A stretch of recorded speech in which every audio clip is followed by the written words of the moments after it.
देवेन्द्र प्रमुख प्रशस्त यशसं ते दीप्यमानं रुचा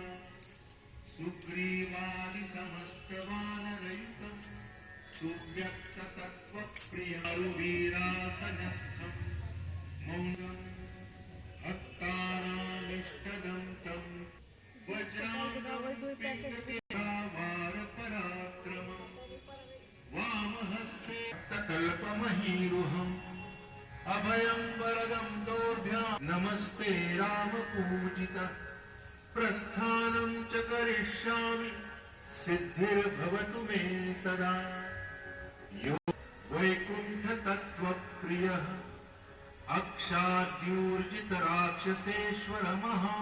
अक्षाद्यूर्जितराक्षसेश्वरमहादर्पापहारी रणे सोऽयं वानरपुङ्गवोऽवतु सदा युष्मान् समीरात्यं त्राणकारं सकलभुवनगं रामदूतं नमामि उद्यल्लाङ्गुलकेशं प्रलयजलधर भीममूर्तिं कपीन्द्रं वन्दे रामाङ्घ्रिपद्मभ्रमरपरिवृतं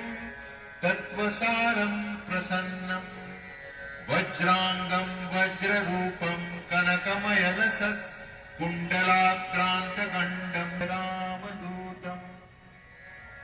पद्मरागमणि कुण्डलत्विषापाटली कृतकपोटली वनान्तरे भावयामि पवमाननन्दनम्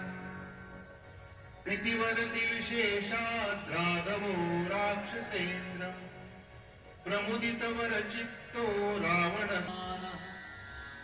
वन्दे विद्युद्वलयसुभगं स्वर्णयज्ञोपवीतं कर्णदम् उच्चैर्हृष्यद्युमणिकिरणो श्रोणिसम्भाविताङ्गं सत्कौपीनं कपिवरमृतं कामरूपं कपीन्द्रं मनोजवं मारुततुल्यवेगतात्मजं वानरयूथमुख्यं श्रीरामदूतं